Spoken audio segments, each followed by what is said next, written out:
All right, welcome back to What the Puck podcast, brought to you by Nelson Sports Network. Tonight we're going to be doing our round 2 recap, the NHL playoffs, and we're going to jump right into our conference finals previews. We had some pretty good series here, you guys. Let's kind of recap real quick here. Montreal beat Buffalo, 7-game series, Game 7. That was a pretty exciting one to watch. We had one sweep here in the second round. And Philly suck. yeah, you get to hold true to that one. You called it in the first round, even though they did move through. Well, I mean, didn't realize Skinner was going to suck as bad as he did. So you guys got through the Penguins and you didn't get through the Canes. Well, we had some pretty good matchups here in the second round. Had some really good matchups. The West was really fun to watch. Right. That was the East was brought alive by the Canadiens and the Sabres series, but the Canes was just a straight sweep. It was kind of tough to watch. Other than that Game 4, you kind of felt bad for Vladdy, but we'll get more into that. And then the West, like you said, was the best. I think those were the best series that we had. Oh, yeah. And real quick, I mean, you guys obviously already know what the matchups are. These conference finals are going to be awesome. We get to see the 2022 Stanley Cup champion versus the 2023 Stanley Cup champion on the West. And we get a young up-and-coming Montreal team versus an undefeated Carolina team so far through the playoffs. So really exciting matchups, but let's jump right into it, man. Let's start over there on the East side. So round 2, we had Carolina Hurricanes versus the Philadelphia Flyers. This was the sweep we were talking about. Game 1 was 3-0, Carolina, obviously. Game 2 was 3-2, went to overtime. So that was a tight game there. Yeah, Game 2 and Game 4 were the really tight ones, right, where it was pushed to overtime, but the Canes just found a way to make it happen. And yeah, I mean, that Game 4, I mean, honestly, it felt like it was the Flyers to lose at that point, and they lost. It felt bad because it just a cheap shot goes right in, and it's like, yeah. But that's the way hockey is. Sometimes those shots go in, and you want to talk about it. It kind of happened in the Canadian series too, but we'll get more into that. Right. Yeah. Game 3 was 4-1, kind of another controlled. Carolina really controlled that one. And then, like you said, Game 4 went to overtime as well. 3-2, Carolina moves on with the sweep. So let's get into some of these stats here, man. I mean, Carolina looks clinical, dude. They look absolutely dominant at this point in the playoffs. Like I said, they haven't lost a game yet. 4-0 and 4-0. They trailed in Game 4 to Philadelphia when the Flyers scored first. That's the only time they've trailed in this playoffs. That's crazy. This team, they just look completely, they're ruthless, dude. They are dominating from start to finish. And it shows, like I said, 2 sweeps in a row. Just crazy. They just simply don't give up leads. Like I said, they've been down one time the whole playoffs. Unreal. Well, I mean, honestly, despite we've talked in multiple podcasts, this is Rod Brindamore's job is on the line. If they cannot get past the Eastern Conference Final, I mean, this was no surprise to me that they made it this far again. Correct. The biggest thing that I have against this team is they end up getting into the ECF and fall apart. Yeah, it just completely crumble. I don't know if it's just if hurricane season ends and they drop or what, but it's horrific to watch every year. And it's you go from playing the best hockey to you just play like crap in these games. And you just saw it with the Flyers. You handled them very, very well. You took care of business. You've been on top of your game since the beginning of this playoffs. I'm really interested to see. This is one of those weird ones where they had a lot of rest. What, 13 days now? So going into this round, the conference finals, I think it was 11 days of rest. I think I have it written down. We'll get to it, but I think it was 11 days of rest. I mean, between the second round to the Eastern Conference final. It's good to get that kind of rest in there, but that's a lot. That's a lot. That's a long time to not be playing hockey. And it's like we said in our Triangle Talk episode about the NBA playoffs. Like, these guys aren't just sitting at home on the couch. They're professional athletes. They're in the gym or in the rink every day. So it's not like they're not doing anything, but they're not playing. They're actual not playing game speed. Exactly. Yeah, they're not playing game speed. They're playing practice speed. Right. But, I mean, even if they do have rust, like we talked in the NBA one, I feel like it's going to break free at that point because you're going to have a bad game one if you're going to have a bad game one. And then you're going to clean it up after that. Because honestly, if you're a really good team, then you will see, okay, we had a bad game one, but now we're angry about that game one, and it sets you up for the rest of the series where you now play with that fire in your belly, that anger in your heart. Right. We're not going to lose the same way, or we're not going to do that kind of thing. So yeah. Well, I mean, Frederik Andersen has played absolutely awesome. Dude, he's playing the best hockey of his life. He's got a .950 save percentage right now through the playoffs, through the first 2 rounds, 1.12 goals against average in the entire playoffs. That's like historically elite. That's just crazy numbers. Like we said earlier, game 2 and game 4, they both went to overtime.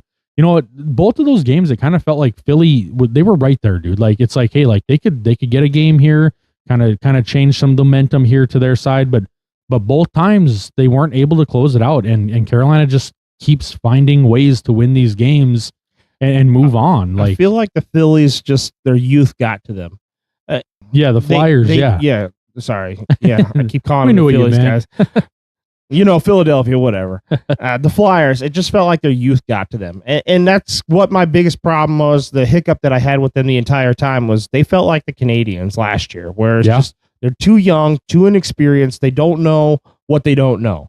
And you ran across a buzzsaw that was the Canes. So, okay, yeah, you guys didn't really suck. I'll give you that. But it was one of those. He finally admitted it. It was one of those that you knew you guys were going to get bounced. It was just a matter of which round. I was surprised you guys got past the Penguins. Congratulations. But there was no way they were going to get past this dominant team of the Canes. Like you said, Frederik Andersen is on point.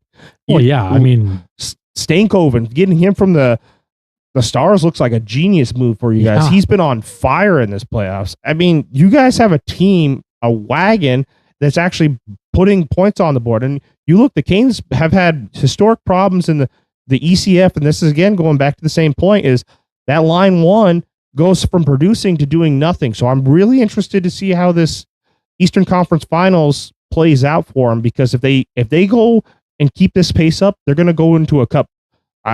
Hands down, they're going to take care of business. But if not, this Canadiens team, you cannot look past them.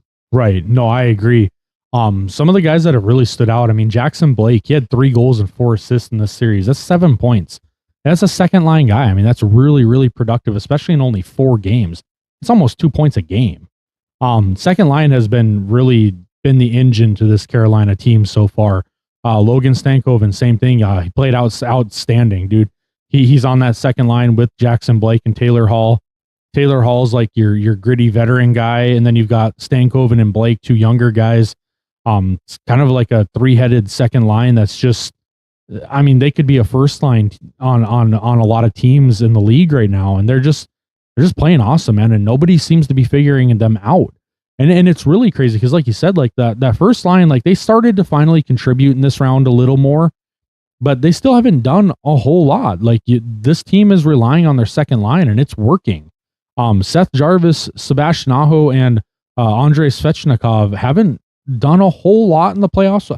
I've got some more stats here later on to kind of prove my point there, but like I said, they did start to contribute in this round, but you look at the total numbers, and that line hasn't done much compared to the second line.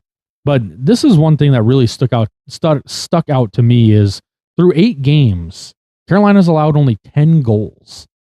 That is like elite defense, you guys. Like this team is playing really well. Well, not only is their defense playing on point, but their defense is honestly super heavy offense. Brendan Moore is pretty much, his philosophy is we don't have to defend if we're continually choking you in your zone. Yeah. If we keep the pressure on that side of the ice, we're going to win. And I mean, we saw it earlier in the season. I mean, they've given away the most breakaways because of how aggressive they play to keep in your zone. So it hasn't come to bite them in the butt in the playoffs here at all, because they've been controlling the puck. They've been making sure they're playing great defensive hockey. They're staying in their zones. It's been great. I mean, you can keep your opponent pinned down. We saw that in a few of these other series in the West, where it was, if you could have kept them in their zone a little bit more, you probably would have won the games. Yep. But you couldn't. And this Carolina Hurricanes team is just, they've been smothering them. I mean, the Flyers had absolutely no prayer, just continually was in their zone, and it felt like you're getting 5 shots. They're getting 5 shots to maybe your 1, and it's just hard to survive that kind of hockey when you're continually getting smothered over and over again. And then it creates tired skates too, because now you guys are on longer shifts. You're on 3-minute, 4-minute shifts versus, all right, they can at least keep funneling out and keep the pressure on you. Just this Carolina team, if they can keep that kind of pressure, like you said, line 1 is finally producing. Well, if you get your line 1 to start producing like that, where they're keeping that puck pressure in, then line 2 floods in without any seam changes. It's just boom. All of a sudden you look up and there's a different player shooting the puck on you. Right. And then it goes to line 3, line 4, and then back to line 1. And you're sitting out there still with your line 1, line 2, whatever group you have is stuck out there, and they're getting tired and getting heavy skates. And I feel like that's kind of where the Flyers fell short in the series. It was just their players were not able to keep that kind of pressure. And we know, watching the past of this Carolina Hurricanes team, they are a fast team. They keep on top of you. They move quick. They move really fast. So once they start moving to that suffocation mode, it's very, very hard to do anything else but just try to survive. Yeah.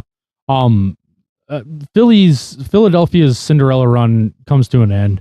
We kind of saw that coming. You know, like you said, like they were probably a little further than most people expected them to be, but Porter Martone, man, this kid's a rookie. He had 5 points in the playoffs. I think the future for Philadelphia really is bright. But it was kind of a year early here. This Carolina team, dude, they're a different class right now. They're playing lights out hockey. They're playing excellent defense. They're playing great offense. Like this team's going to be really tough. We knew that going into this round, and it proved correct. I mean, like I said, 2 of these games, Philly was right there, but they just weren't quite able to get over that hump. The Canes advanced to the Eastern Conference Finals.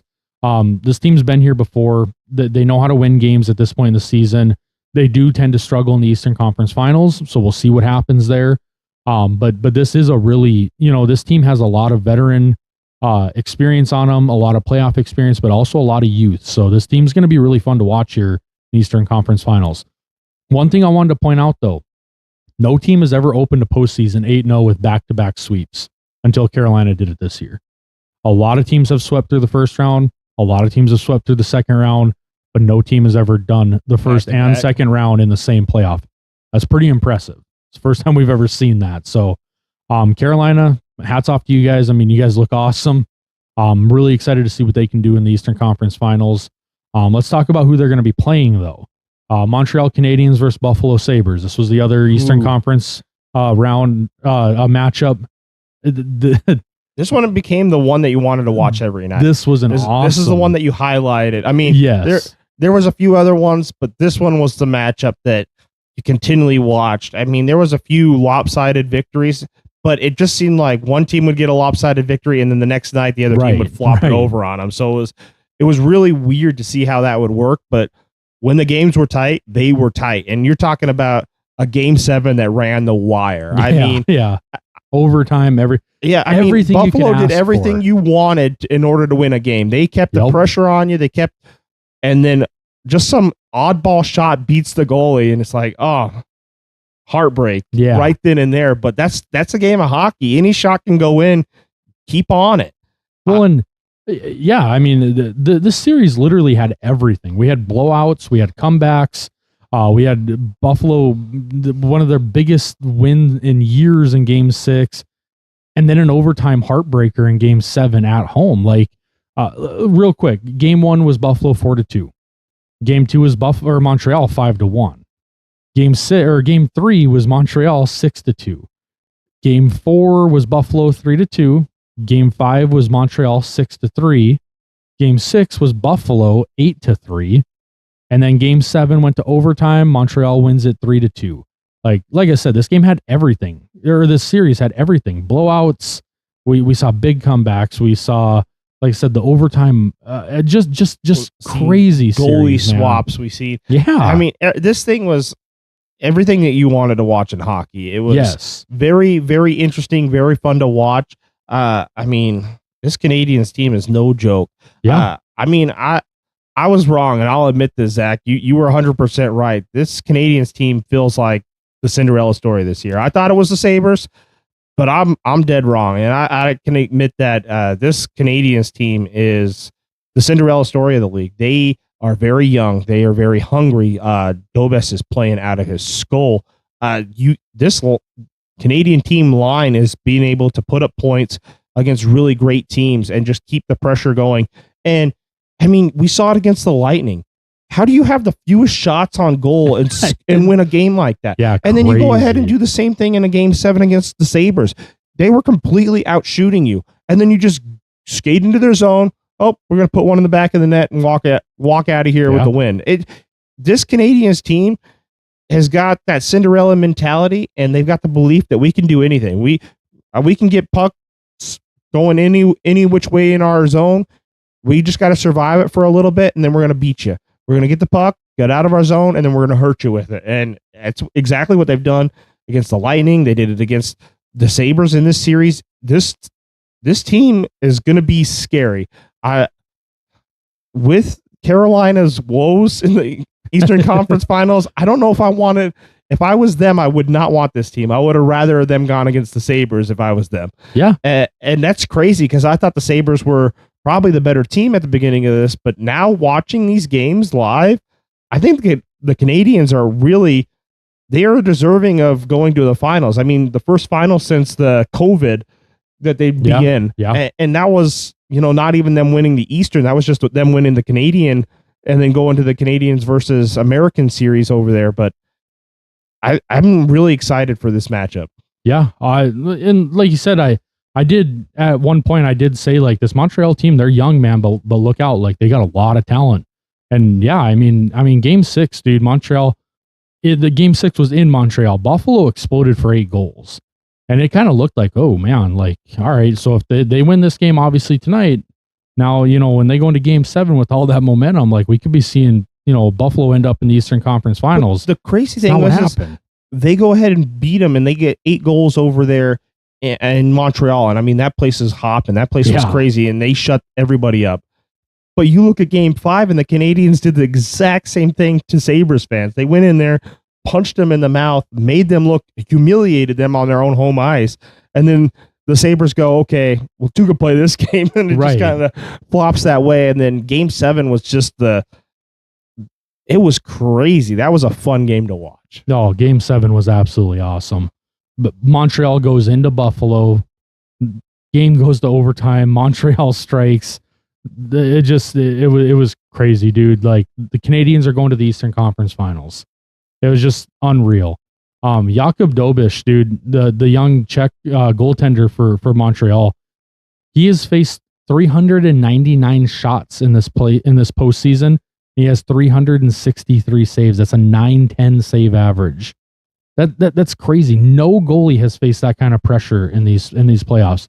This kid's a rookie, and he's still standing. He's still going. He looks ready to win a cup. I mean, he looks like he's ready to go do it. I mean, it's going to be a fun matchup. Anderson and him going at it. This is going to be a really good goalie series. Yeah, it is. Nick Suzuki, a couple of guys I wanted to talk about here. So Nick Suzuki, Lane Hudson, Ivan Demidov, some of these young, Cole Caulfield, like some of these young players for the Canadiens, they've really, really blossomed in this playoffs. Lane Hudson has 14 points.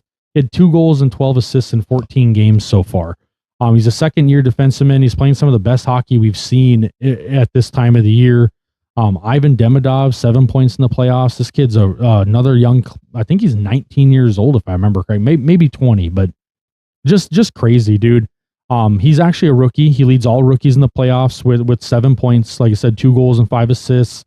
This Montreal rebuild, it's happening in real time, but it's paying off in real time as well. Like this team is rebuilding, but also in the Eastern Conference Finals at this point. Like I don't know if you can even call it a rebuild at this point. Yeah, I was going to say not all rebuilds are the same, exactly. And it clearly shows because last year was the rebuild, really, is what it felt like, and this year's the go time.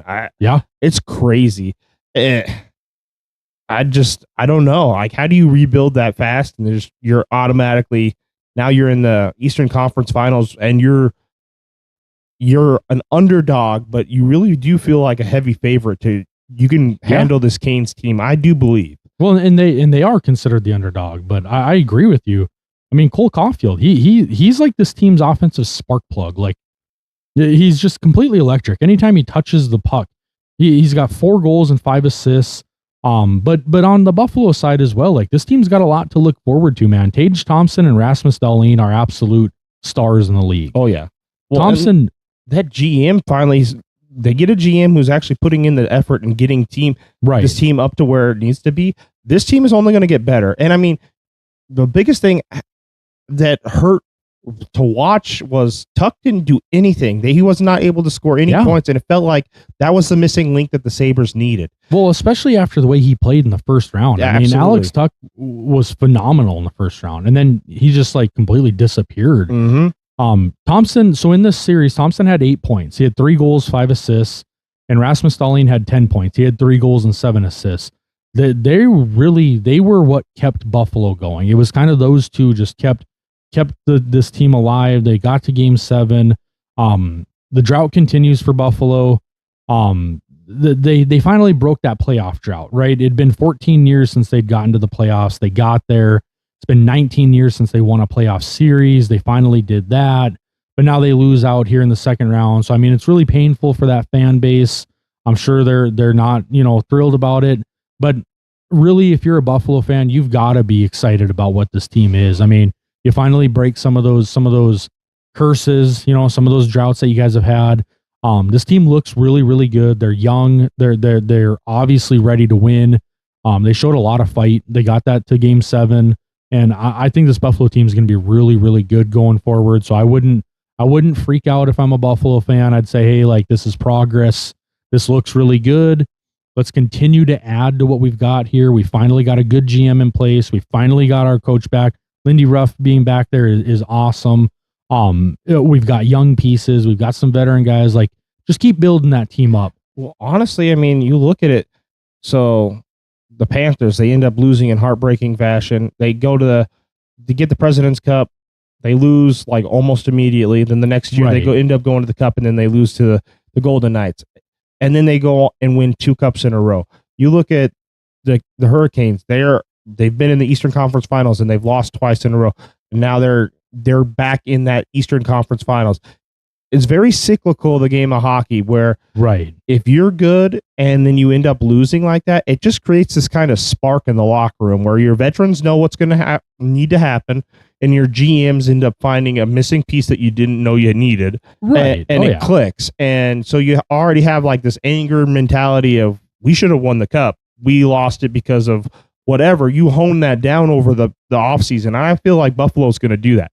Tuck's not going to play that kind of crappy series again. He's going to step up his game. Tage Thompson, he's going to go off the charts next year. Your goalies are not going to be giving up these kind of 8-point games, 6-point games next year. I bet you're going to see a different Buffalo squad where they start off really, really hungry and really, really fast. So absolutely, you got to be excited for what the future is for Buffalo, because I feel like any team that loses in that kind of fashion and can make themselves better, they usually are always rewarded with a cup or an Eastern Conference Finals appearance. And I feel like it's coming. Well, yeah, and like I said, patience does pay off. This team finally got the right pieces in the right places. Now just be patient. Continue to build this. Continue to work on it. This team's going to be really good. Zach Benson, he's another young player for Buffalo. He actually turned 21 during this series. He led all players in penalty minutes. He had 36 penalty minutes in this series. Buffalo was very physical. They looked very desperate at times, but this Montreal team was they were just resilient. They just did not give in. I think Martin St. Louis is really building something special in Montreal. I don't think any team wants to face them right now. Whether you're the Hurricanes who are matching up against them now, or you're either of these teams in the West, the Avalanche or the Golden Knights, you don't want to face this team. This team is very young, very skilled, very scary right now, and they've got a lot of momentum and they've got a lot of confidence going into this Eastern Conference Finals. So that was honestly, that was probably the funnest series of the second round. That one was absolutely phenomenal. like I said earlier, it had a little bit of everything in it, and it was just so much fun to watch. But let's jump over to the Western Conference here for a little. Let's start off with Colorado Avalanche versus Minnesota Wild. Now, I thought this was going to be the series of the second round. It didn't end up being quite as exciting as I was thinking. I thought it would be Game 7, maybe even an overtime in Game 7. It didn't go that way, but it was still really good games. This was Game 1 was a little nasty on defense. I mean, nobody played defense and they left their goalies out to dry. I mean, that was ooh-wee. Yeah, Game 1, 9-6. Had more goals than any other series just because of Game 1 going crazy. It felt like a baseball game, 9-6. Colorado wins Game 1. Game 2, Colorado wins 5-2. And then Game 3, Minnesota goes and wins 5-1. So it's like, oh, okay, here we go. Well, now they're going to come back, Well, then Game 4, Colorado wins 5-2. And then Game 5, Colorado, we'll talk about it here when we get to it, but they end up winning 4-3 in overtime. Yeah, they collapsed there towards the end of the game. But honestly, I think you can tell me what your feelings are because you're the Avs fan here. And I don't really have a dog in this fight. I mean, I like good hockey, but this series was lost when the coach decided to put Gus in, who hadn't played any playoff hockey. He hadn't been playing in a while. Put him in Game 2, and he gives up 3 loafers. I mean, absolute horrific goals. After he gave up 1, maybe I could live with that, and you keep him in. But that was the first shot on goal he lets in. Right. Then he gives up a second one. At that point, what are you doing, coach? You have Wallstead back there, and if you're going to say, oh, well, we want to make sure Wallstead's confident, nobody played defense Game 1. Right. You guys kept freaking Scott Wedgwood in net. Well, why would you guys put him in net and they wouldn't put Wallstead back in net? Nobody played defense. They left their goalies to hang out to dry that night. Yeah. It's just the kind of hockey game it was. And I don't feel like and I don't feel like Wallstead took that personally. It was just, okay, they had better chances than our team did, right, and it happened to cost us the game. But if you put him in that Game 2, I think that game flips. I think the Minnesota Wild could have won that game. But they gave up 3 easy goals because Gus was in net. And nothing against Gus, but he didn't play any playoff hockey, and you go throw him in against the best team in the league when Wallstead has been on fire other than one game where your defense nobody played defense. It was just, hey, the puck's open and shoot it towards net, and we're not going to worry about defense at all this night. I mean, 9-6. Okay, well, and the Wild even had the lead at one point in this game, 5-4, and then just completely no one played defense. So I feel like the coach overreacted. I feel like he should have stuck to his guns and played Wallstead in that. And if Wallstead had a bad game, then okay, go ahead and put Gus in at home. Well, I understand what the coach was trying to do. Like, it's a 9-6 game. Okay, well, let's shake something up here coming into Game 2. So I understand the concept of it. I get what he was trying to do. I agree it wasn't the right decision, but I can see what he was doing. Hey, that was bad. We need to change something up. Try to spark the team here. But you don't think the team backfired. Sparked up because, all right, we know we screwed Wallstead tonight. Oh yeah. I mean, I guarantee you they all knew that, and they went and they had to look the guy in the eye and go, okay, we're gonna play better because we screwed you. And instead, you pull your goalie. I don't know. I felt like you could have gotten a different spark a different way. I know what you're saying. Like, you got to change it up, try to move the pieces. But and I think injuries really played a part here too. I mean, they were missing Eriksson Ek, they were missing Brodin. Those ones really hurt. That really hurt this team. It really did. The Wild have a great team, you guys. I mean, Colorado was absolutely dominant. 4 wins in 5 games against, like I said, a really, really, really good Minnesota team. Like, this team is no joke. So don't take this 4-1, gentleman's sweep as like, oh, Minnesota's, they were frauds. No, that Minnesota team is really, really good. They just ran into a team that, like I've been saying this whole season, Colorado is overpowering. When Colorado is healthy, this is one of the best put together teams we've seen. I mean, probably in decades now. I mean, this team is absolutely phenomenal. They are deep. They are experienced everywhere. Like, it's very, very good. Well, and the other thing that the Avs had going for them is they didn't have to go and beat the crap out of each other with the Stars and Wild series. If they would have drawn the Stars or the Wild and been the number 2 seed in round 1, yeah, it would have gone the other way, because I feel like not saying that the Avs are not battle tested, but they didn't have a harder opponent round 1. Right. It's just the way it worked out. Like the Stars and Wild could have been a semifinal matchup. Yes. That's how good that was. And this Avalanche Wild game, a lot of people were upset because they're like, well, this one should have been the Western Conference Finals. Well, that's just not the way it works in hockey. We understand that. So you get the matchups that you're going to get. Right. But it was a dogfight, and the Wild ended up being hurt and having injuries. And I feel like that was a lot of the reason why this Avalanche team just was too much. They were too much, too fast, and it just panned out that way. And the games that you guys could have clutched up on, you didn't. Like the game 2, you end up having Gus in. He gives up 3 easy goals. It costs you guys that game. The game 5, you had that one in your pocket the entire time, and you let it go. So you're talking about this series, if those 2 games flop, we're talking about a 7. We're going to game 7 like everyone thought was going to happen. It just so happened that the Avs found the will to win, and they made it happen. And that's exactly what happens sometimes. It doesn't, no rhyme or reason. You just can't win those kind of games. Sometimes luck's just not on your side. Yeah. Yeah. And I mean, game 1 set the tone. 9-6 at Ball Arena. It was complete chaos. Both teams were trading haymakers here, but Colorado they had way too much firepower. This team is, like I said, they are so deep. When they're healthy, man, they are by far leaps and bounds above everyone else. This is the best team in the NHL. The Avalanche actually in game 5, they fell behind by 3 points. And like you were saying, 3 goals, man, Minnesota had that game. They ended up winning that one in overtime to move on. They had 3 goals deficit by 10 minutes left in the third still? Yeah. You're talking about, that's a stranglehold in any other game. Yep. You're talking about, all right, we're going to empty our net and they're probably going to score, and this thing's going to end maybe 2 goal difference, but we're still going to end up losing this game. No.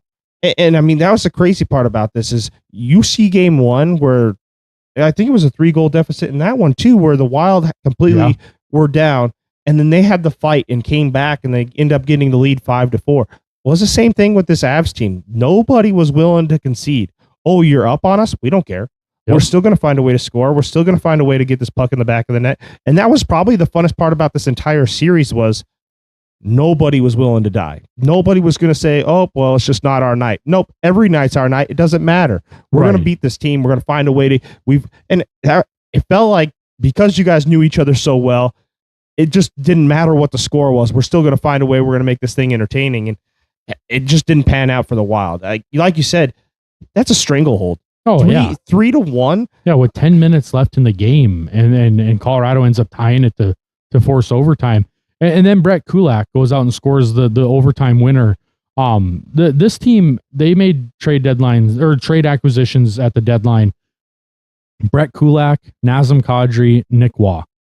All 3 of these guys were brought in at the trade deadline. All 3 of them were significant contributors all through the playoffs. I mean, the front office of the Avalanche completely nailed it at the deadline. They knew what they needed. They went and they got the pieces. They knew exactly what they wanted to do, and it's paying off right in front of our eyes here in the playoffs. Nathan MacKinnon, dude, he's been the best player in the entire world on a per game basis. He leads the playoffs in goals created per game at a playoff career best 0.592. When MacKinnon is on, dude, this Avs team is literally unstoppable. There's nothing you can do when he is playing the way he's playing. I mean, think about that. Per game. So goals created per game, 0.592. This guy is 60% of the time he's right every time. You know, it's crazy. but trademark. Yeah. I don't know if we'll get in trouble for that, but that was I had to. Anchorman. 60% of the time it works 100% of the time. So Quinn Hughes from Minnesota.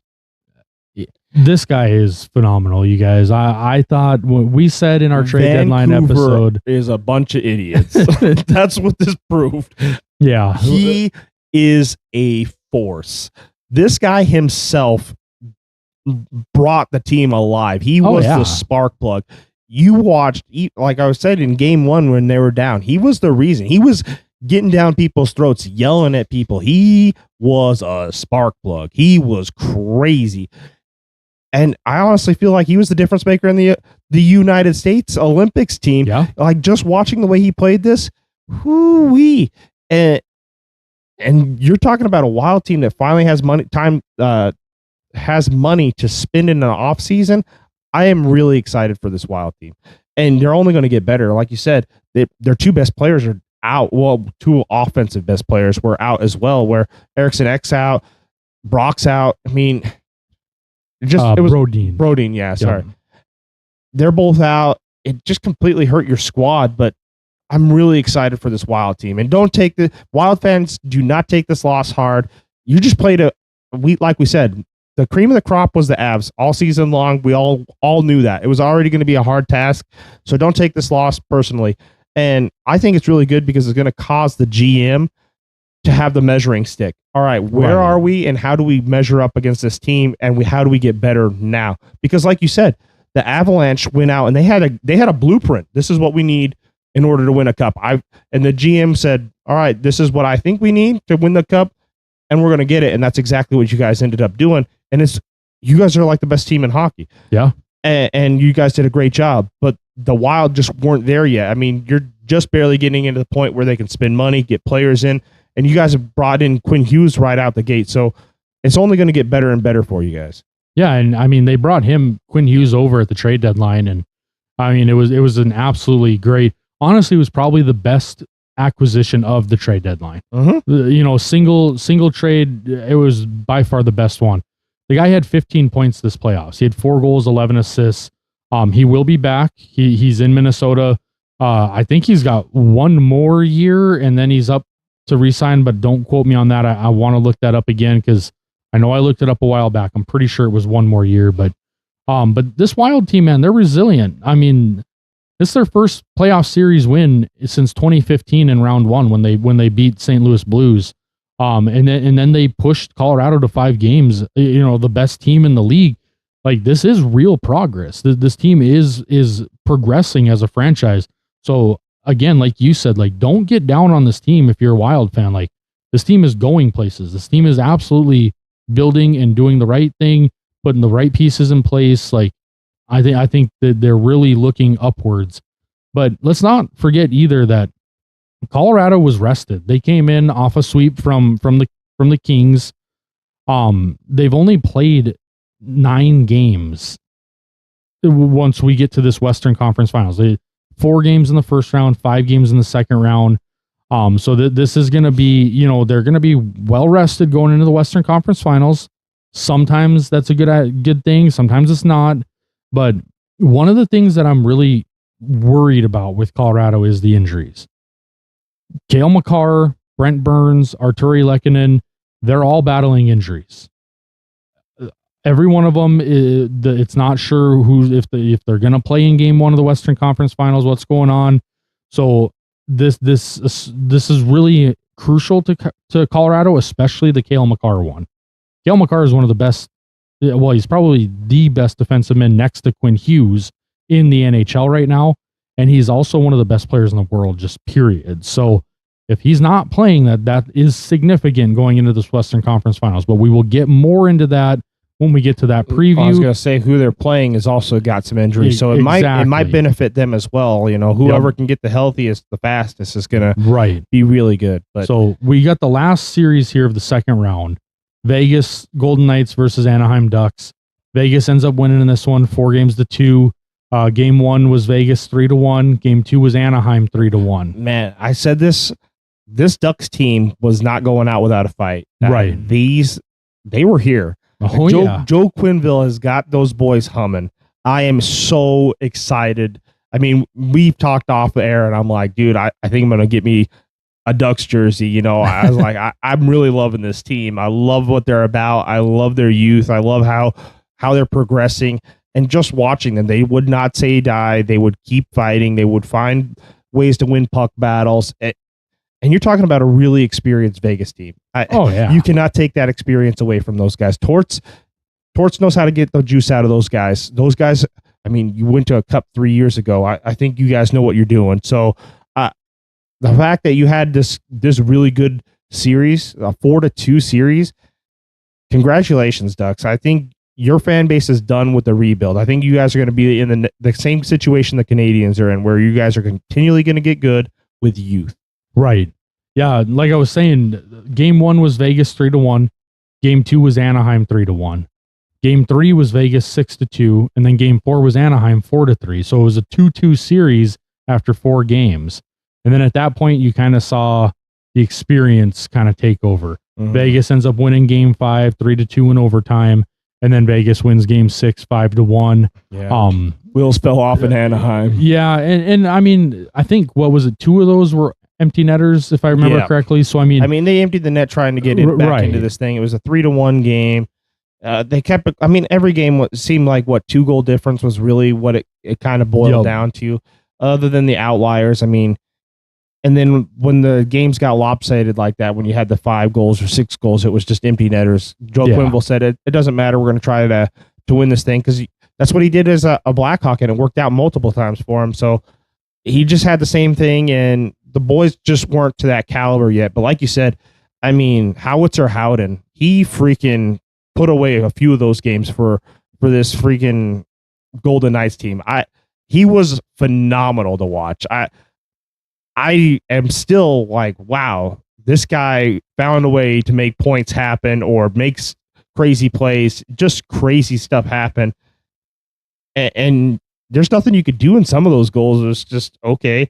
I mean, the first goal that they had against Anaheim in that last game was that was a filthy goal. Well, I mean, Mitch Marner goes between his legs and scores a goal 1 minute into the game. Mm-hmm. I mean, that just set the tone in game 6. Well, Lucas Dostal is doing everything that you taught to do as a goalie. Yeah. And then he does this like crazy pirouette in between his legs, and I'm going to shoot it behind you. And it's like, what do you want me to do, coach? That was the craziest thing I've been a part of. Yeah, 1 minute I got posterized. 1 minute in. I think it was like 101. I think it was like 101 on the clock, dude. Or off the clock. Just crazy. I mean, and like I said, it really set the tone of the game. The Ducks just really had no answers for him in that game. But their playoff run, this is their first playoff run since 2018. It ends in the second round. Like, again, it's kind of like this Minnesota team. Like, that's progress, you guys. This Ducks team is not going anywhere. They're really good. They're very young. They're kind of like the Mammoth. Same thing, Utah Mammoth, like very young, very talented.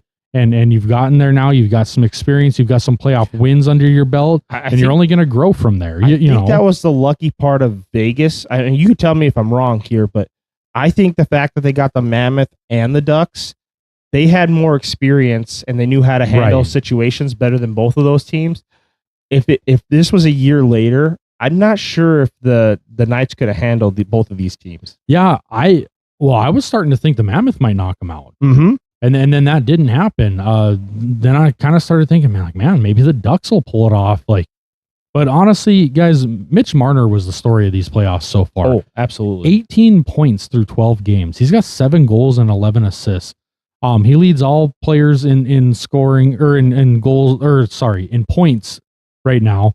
All those struggles in Toronto that everyone talked about, all of the collapses in the playoffs in Toronto, all that's buried. Mitchell Marner has arrived. Like, this guy, I think there's something phenomenal. In the Toronto air over there, because I mean, he didn't show up. Austin Matthews, if he ends up going somewhere, he's going to light it up. He's going to do exactly what Marner did. And I think it's going to be really an indictment on that coaching. It's going to be an indictment on something's going on in that building, because Marner was a difference maker. Yes. He was phenomenal. He killed it. I am not happy because I'm not a Vegas fan, but Marner is a really good prospect for you guys. He's going to continually do good things for you, and I'm not happy to see it. Well, and I mean, think about this. So Mitchell Marner is the points leader in the playoffs. He's got 18 points at this point. Pavel Dorofeyev leads all players with 9 goals in the playoffs.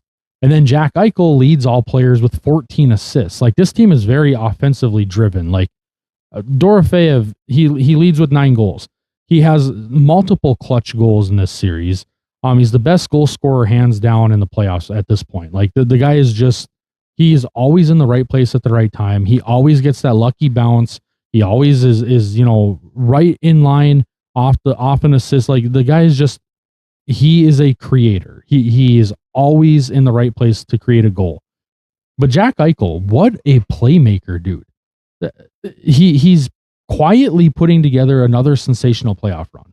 Well, I mean, you look at the first one you guys ended up winning. He continually was hurt, and then he finally gets to play a whole series, a whole playoffs, and he became a huge difference maker. And he's doing the exact same thing. What, 14 assists? Yeah, 14 assists. He leads all skaters. Crazy. He just quietly skates around. He knows where he needs to be. He puts his people in the right position. And you want to talk about right position? Like I said, Howitzer Howard and freaking 3 shorties, man. In the playoffs, you don't get that most of the time. You maybe get 1 in the playoffs. Yeah, if you're lucky. This kid's a nightmare. Like, when this team gets a power play against them, it's okay. We don't care. We're still going to find a way to score a goal, and they continually do it. Yeah, just throw Howard out there. He'll get a goal. Yeah, and it felt like those kind of were dagger punches. Every time that he scored one of those, it just kind of flipped the series. And every time it was, all right, well, we got a really good dogfight, and then he'd score it, and you're, okay, the series is over. They found a way to score shorty. They took all the momentum out of your building. They completely sucked the life out of your team when you thought you were going to score a goal and tie this thing up or get further ahead. And it just, every time they find a way. This Vegas team has got that mentality. They've got that strength where they just know this is just part of playoff hockey. We'll deal with the punches, and as long as we can force this thing to overtime, or we're going into the end with a lead, we're going to win this thing. And you watched it with the Vegas team. Like, they were Vegas was up in 2 of those games. They were up, then Utah comes storming back, and they end up forcing overtime, and then Vegas ends up going, that doesn't matter, we're going to score and win this thing. And it felt like the same thing with the Ducks, where the Ducks would come storming back, and Vegas would just weather the storm. They weather the counterpunch, and okay, we just got to punch back at the right time, and they do.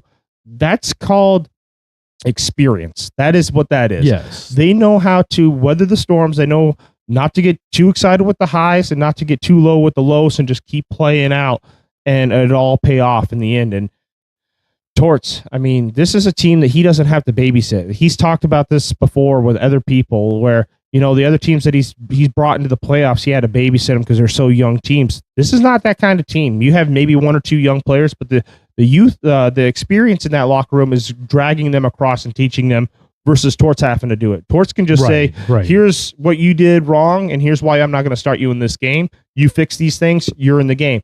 And the players respect that, especially the veterans. You hear every team that comes across and they talk about this guy, and they go, I love him because he will tell me straight to my face what I need to do in order to get on the court, to get on the ice that night, to get on the ice the next night. Here's what you did in practice. Here's where I'm holding it against you. Here's what I need to see. And they love that, because some coaches, they don't do that. They just, you're doing good. You're doing good. And then they don't give you the, how do I fix my game in order to get on the ice? And he's done the exact opposite, where he's going to get that juice out of you. And then he's also going to tell you, I want you to fix X, Y, and Z, or you're not playing. Yeah.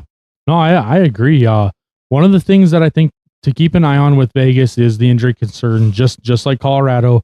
Mark Stone missed the majority of this series with an undisclosed injury. That's a big loss for them. That's their team captain. But Carter Hart really played awesome, dude. In 8 playoff wins, he's got a 2.37 goals against average. He gets the job done when needed. But facing Colorado's offense, it's going to be the biggest test he's had so far. So this is going to be kind of interesting to see how he plays. But this Anaheim team, man, their young core, Leo Carlson, Beckett Sinek, Cutter Gauthier, like these kids are playing phenomenal hockey. Unfortunately, they ran into a Vegas team that has championship DNA. This team has veterans. They have guys. Most of this team has won a cup, if not multiple. Like, it's tough to beat a team like that. They know how to win in the playoffs. So if you're an Anaheim fan, don't get down. Just like we said about the other teams, these kids are going to be back, dude. This is a really, really good Anaheim team. We said the same thing about Utah in the first round when we were talking about that one. Like these young teams are really starting to develop into some scary, scary hockey teams. But Vegas is playing with house money here, man. They're a legit cup contending team. They seem to have a different hero every single night. It doesn't matter who their opponent is. It doesn't matter game 1, game 7, game 4. It doesn't matter down by 3, up by 4. They play just very, very good team hockey. And that's what makes them really dangerous is it doesn't really matter who it is. It doesn't have to be the big name. Like you said, Howden's got 3 shorthanded goals. I mean, he's playing hero hockey, and that's a depth player. That's not a star. That's not Eichel. That's not Marner. That's not Dorofeyev. Like that's just another guy coming off the bench. So it's fun to watch, man. Vegas is a really, really good team. Let's jump back over to the East. So let's do our Eastern Conference finals here. This is our preview. We've got the Montreal Canadiens, who were 3rd in the Atlantic, versus the number 1 in the Metro, which was Carolina Hurricanes. This one, the story kind of writes itself here. This Carolina Hurricanes team has been absolutely dominant versus a young, hungry Montreal team who just pulled off a Game 7 overtime winner to get here. They're kind of riding that emotional high right now. I'm kind of excited to see how they come out in Game 1 because they're going to come in with the momentum. Carolina's coming in with the rest. It's going to be really interesting. And you're talking 2 back-to-back 7-gamers for this Canadiens team. They took the Lightning, who nobody really had them beating the Lightning because just how dominant that team was. They end up beating them in Game 7. Then they end up going into Buffalo and beating them in a Game 7. So you're talking about 14 games against 8 played. That's a lot of rest. Yeah, it is. I mean, we talked about this. I don't really believe in the rest versus rust thing. Even if you do have a bad Game 1, I feel like it'll ride itself out. It's just going to be very interesting to see how this Canadiens team plays under these conditions where you're going to have a lot of guys who have heavy skates because they've been playing a lot of minutes. Right. They're going to be tired. They're going to be banged up. And you're going to have Carolina, who's going to be the exact opposite, where they might have a little bit of rust, but it will break off, and we're going to see what this thing's going to be. But honestly, I don't know who you got in this series. It's going to be very interesting to see because I think this Canadiens team has the one thing that would scare me if I was anybody else is belief. They believe in themselves. They believe that they can get through any situation. They can force a Game 7, and they've already won 2 Game 7. So we now believe we can force a Game 7, and we can win that same game. And Carolina, the thing that scares me the most with this team, you've proved it. You can get here. Congratulations. But every time you get here, you choke, and you choke hard. It's not a fun watch most of the time. It's all right. You get swept. You got gentlemen swept. Is this going to be the same? I don't know. I'm excited to see because they're coming in with 11 days of rest before they'll actually play again. That's a long time. And momentum is a real thing, you guys. Like Montreal, yes, they're going to be tired. They're going to be wore out, the 2 7-game series to get here, but they also have that momentum of we just keep winning and we keep moving on. And that is a real thing, you guys. I really do think momentum is crucial. Jakub Dobeš is he doesn't seem to be fazed by anything. Like it does not matter. He can give up 5 goals. It doesn't matter. The next night he comes out and it's 1. Like he's playing phenomenal, especially for a rookie. I really think that's kind of the key matchup to watch here is the goalie matchup. Frederik Andersen has a .950 save percentage with a 1.12 goals against average. Jakub Dobeš, the rookie, like I said earlier, 363 saves. Nobody has faced the amount of shots that this guy is facing. These are 2 elite goaltenders right now that are just playing absolutely electric. They're playing the best hockey of their careers. This feels to me like it's kind of shaping up to be one of those kind of 7-game clashes where it's going to be hard to get goals. It's going to be hard, to get anything in this because these 2 goalies are just playing so well. I don't know, man. if Carolina doesn't completely fumble the football, to use a metaphor here, if they don't completely fumble it like they've done in the past, this I honestly think can go Game 7 because this Canadiens team, they don't care. They can play with the best of them. They can play with the worst of them. They don't care what's going on. They're going to do their thing. And I feel like that's exactly what they did the first two series where they forced a Game 7. But this is, again, if Carolina doesn't fumble it, because if they do, this thing's going to be over in 4 or 5 because we've watched this show before. Yeah, a couple times now. Yeah. I mean, and if this doesn't happen this year where you guys end up going, I think it becomes the same situation that the Stars fans just had to deal with Pete going, all right, well, you can get us to the Western Conference Finals. Congratulations. Good job. But you can't win it, so we're going to bounce you out of here and going to get another head coach in here. I mean, you got some coaches that are like that. They can get you there. They get put all the right pieces there, but they just can't win the big games. Right. And is this the case with Rod Brind'Amour? Is that what we're going to find out here? It could be. I mean, I wouldn't be surprised, in all honesty, to see that. I don't know, man. Like Montreal, I want to talk about some of these young players again. So Lane Hudson has 14 points through the playoffs so far. Nick Suzuki has 13. Cole Caulfield has 9. Ivan Demidov has 7.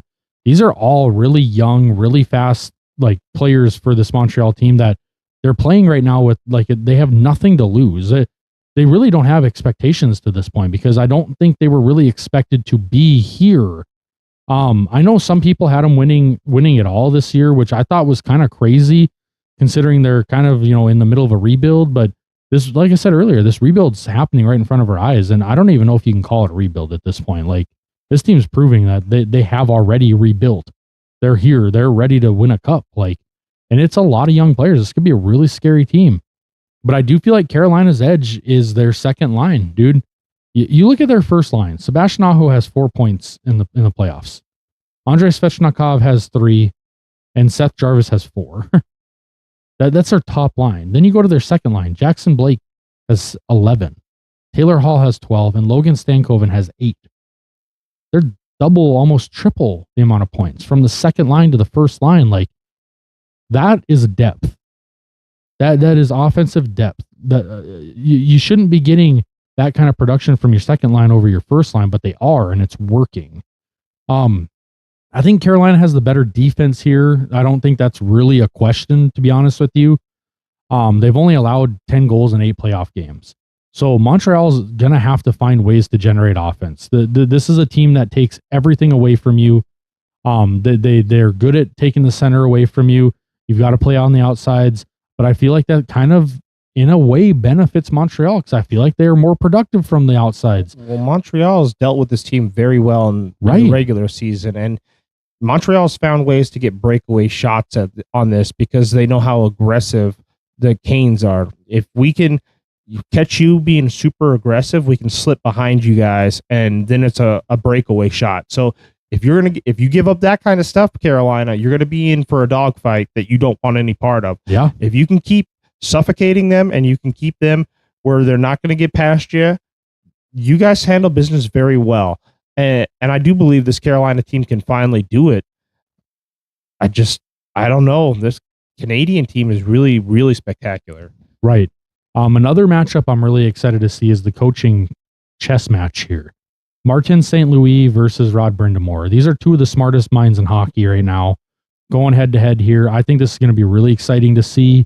It's going to be really cool to see the kind of matchups that they create.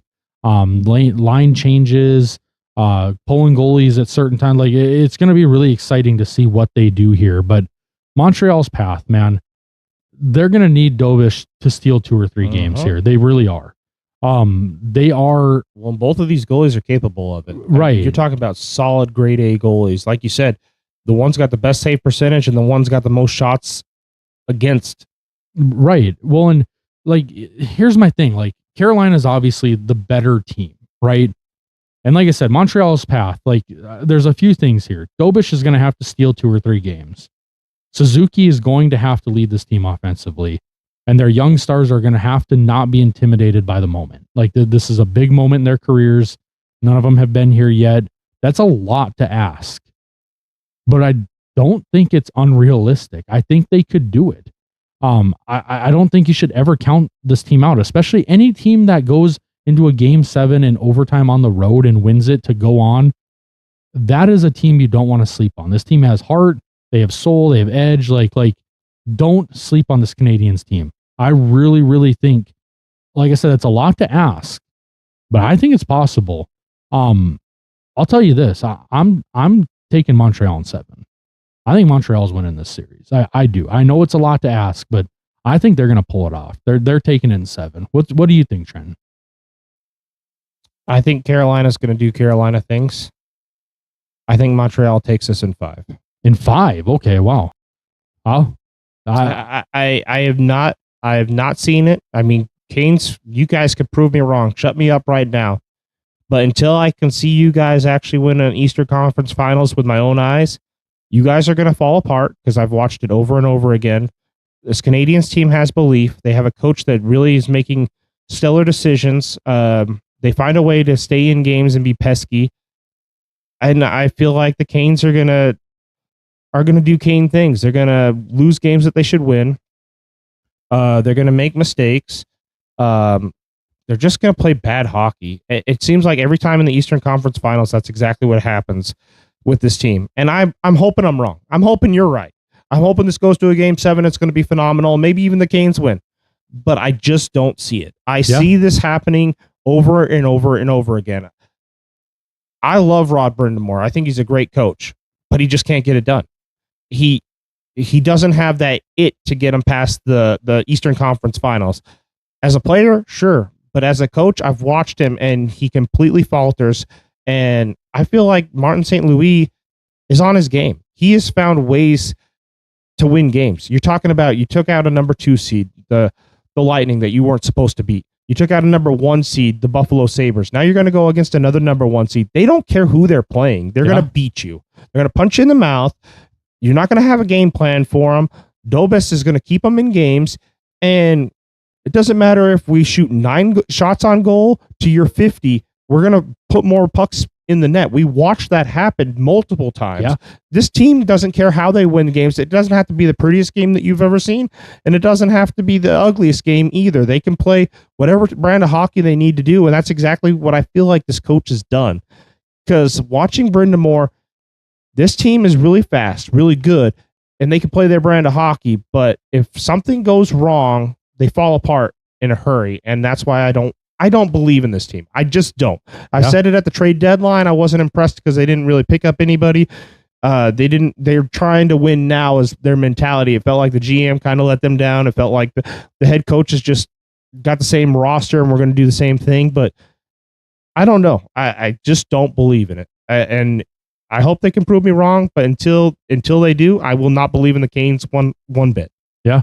So you've got Montreal in 5. I got Montreal in 7. So let's jump over to the West. We got the number 1 seed from the Pacific in the Vegas Golden Knights versus the number 1 seed in the Central, the Colorado Avalanche.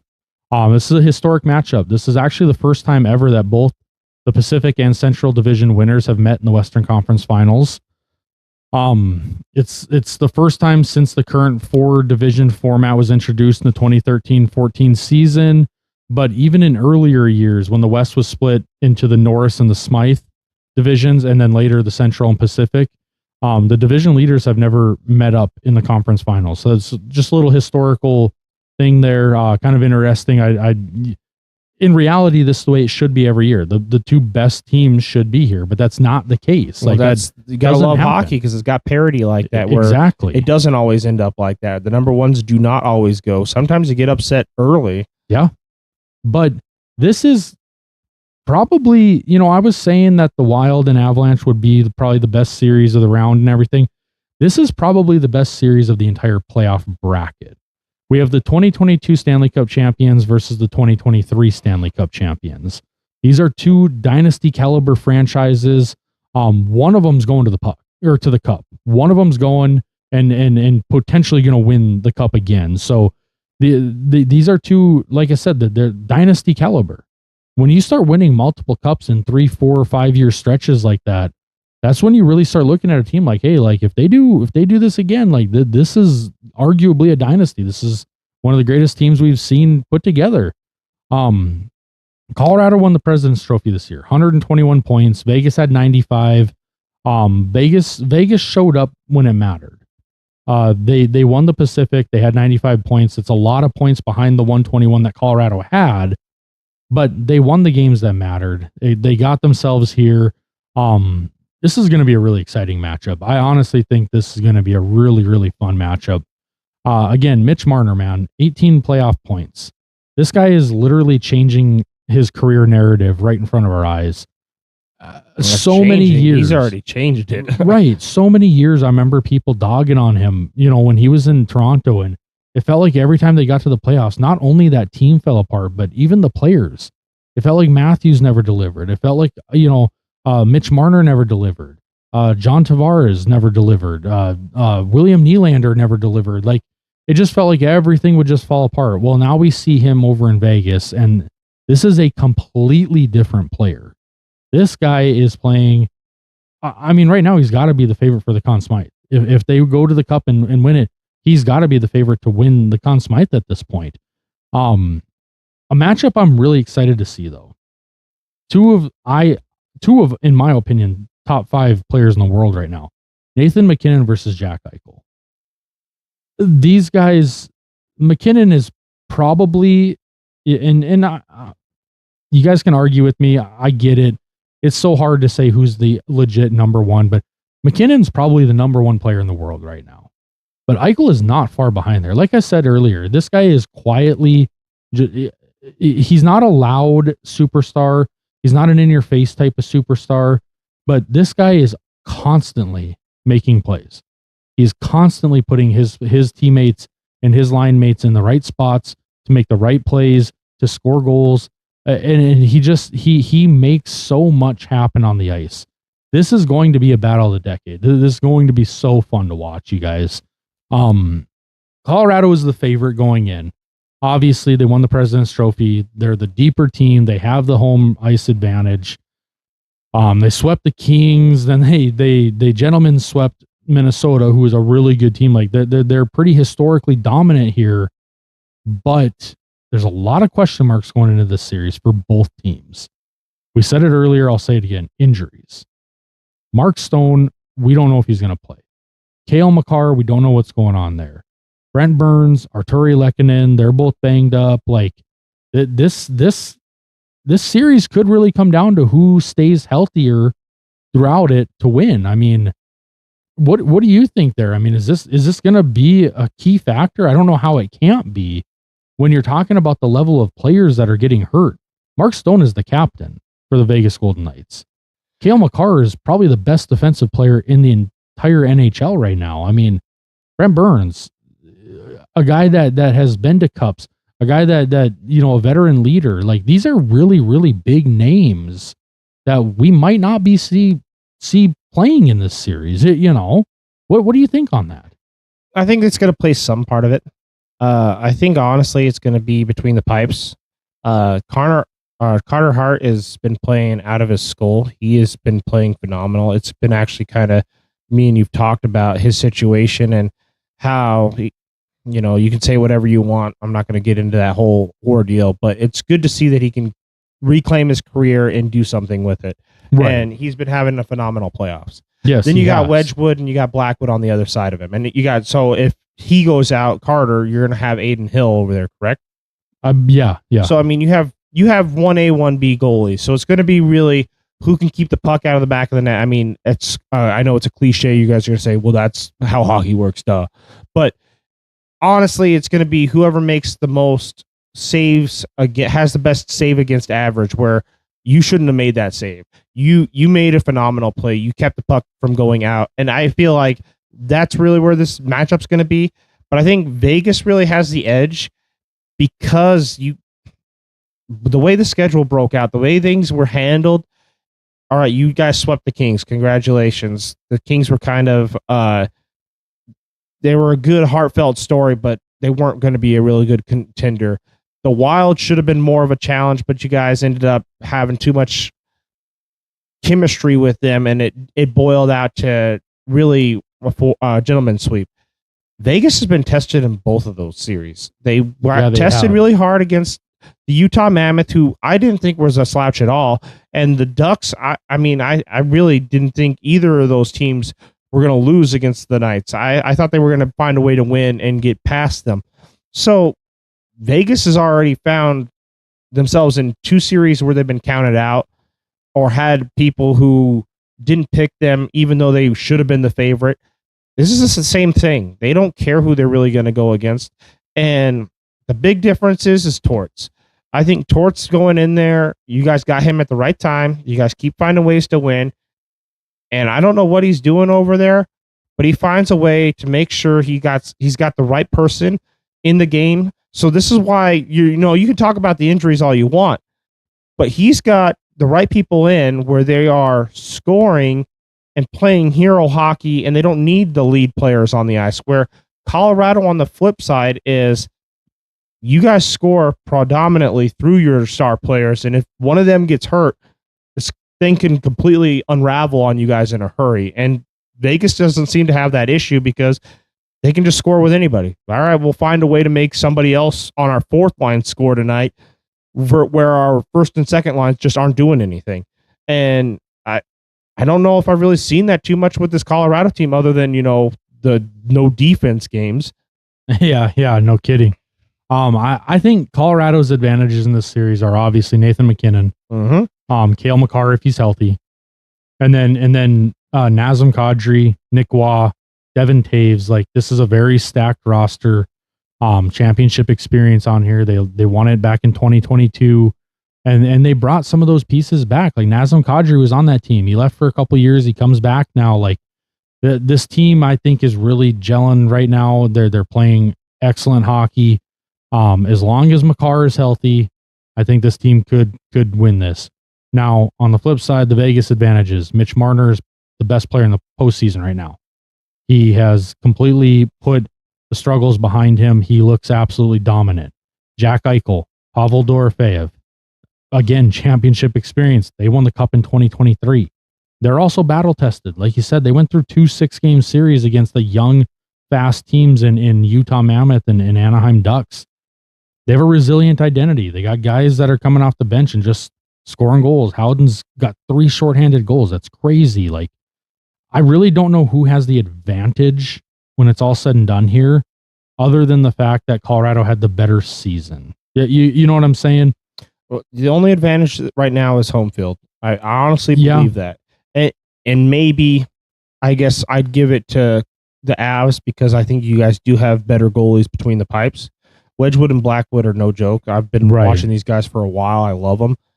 But just a matter of who can flip it on and who can flip it off the best. And so if Vegas can force a goalie to have a bad night and flip off that switch and get in their head, we're talking about a crazy different series. If the Avs can get into Carter Hart's head and or Aiden Hill, then they're going to take care of business. But this by no means, I think this series is actually going to go to 7. Yeah, I agree. Another thing that I think is really going to play for Colorado is the deadline additions that they made.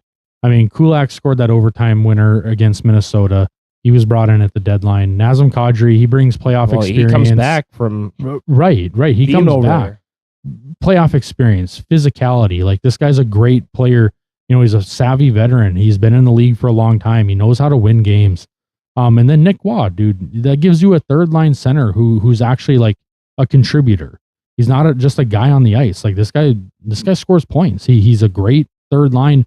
I mean, he could be a second line center on a lot of teams in the league. He's a third line center here. That's just more depth for this team. You think it's going 7? I do think this one goes 7. Okay, who are you taking to win it then?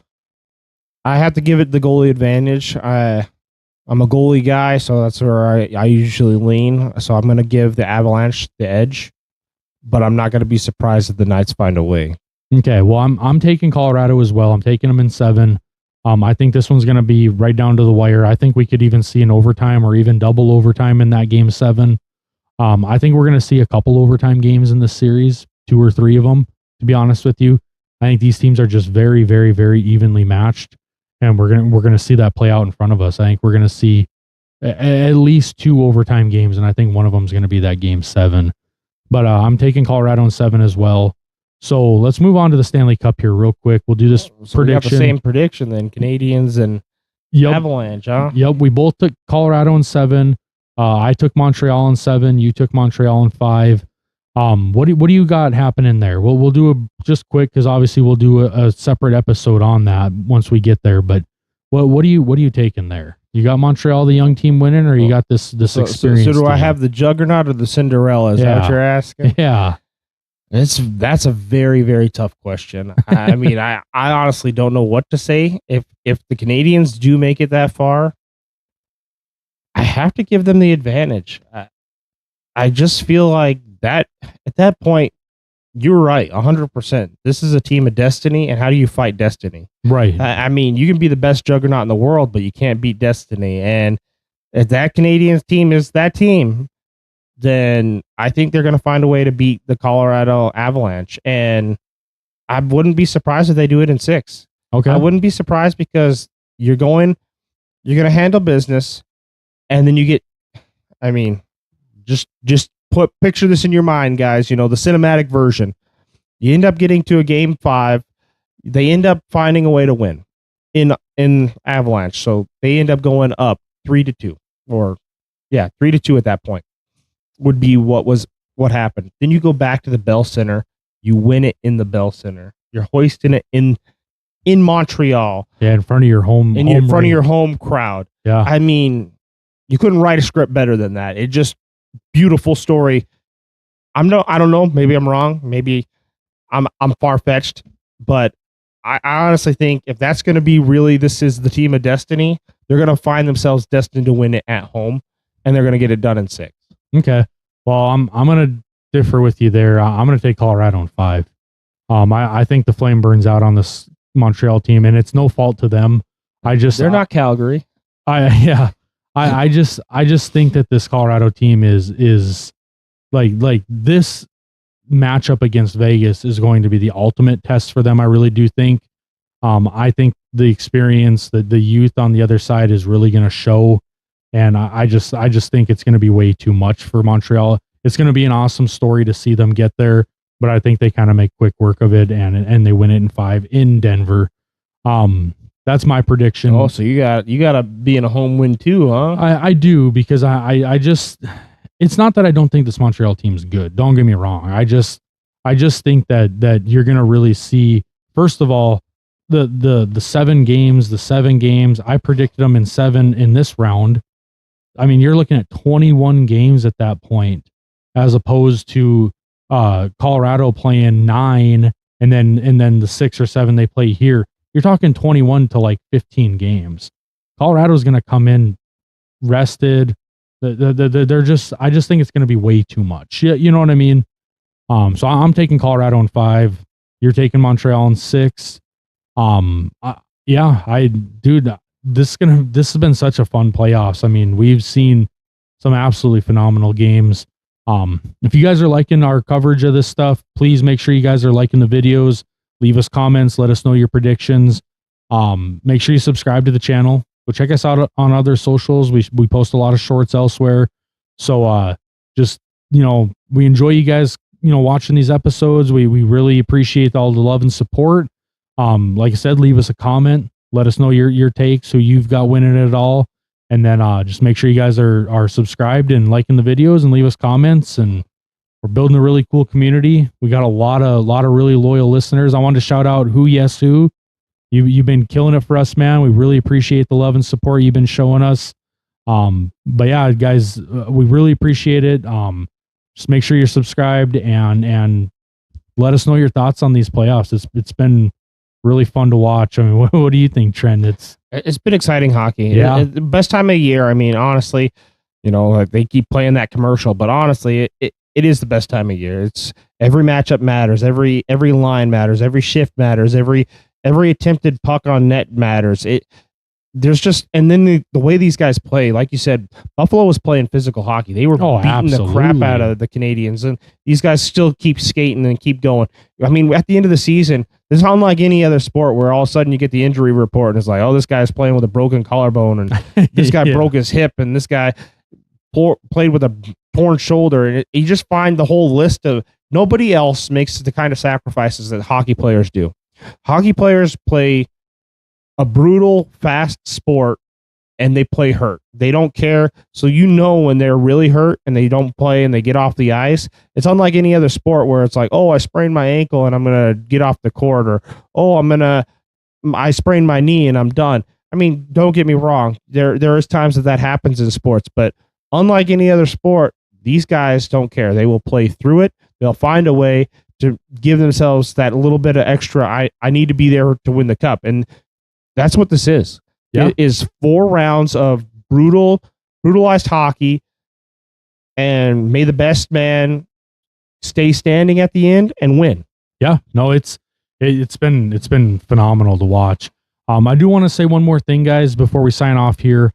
If you guys are liking the covers that we're doing, if you guys are liking our podcast here, this is What the Puck. This is where we do all of our hockey talk. It's not just NHL. We want to get into PWHL. We want to get into the college hockey, maybe do some overseas stuff, but also check us out on our other podcasts on the channel. Nelson Sports Network. We do Triangle Talk for basketball. We got NBA, WNBA. We're going to be branching that one into, college, men's and women's college basketball, potentially even some overseas stuff, some minor league like G League and stuff. We've got Necessary Roughness for football. Again, that one, same thing. It's college football. It's NFL. I would really like to get into the UFL and start talking about that. CFL, Canadian Football League. That's a really competitive league. These shows are not just NFL or MLB or NHL. We want them to be more based around the sport itself. Football, baseball, basketball, hockey. Batting 500 is our baseball podcast. And again, same thing. It's not just MLB. We're going to be doing college baseball. We're going to be doing, minor leagues. There's tons of minor leagues in baseball, MLB coverage, playoffs, drafts, everything. It's going to be really fun.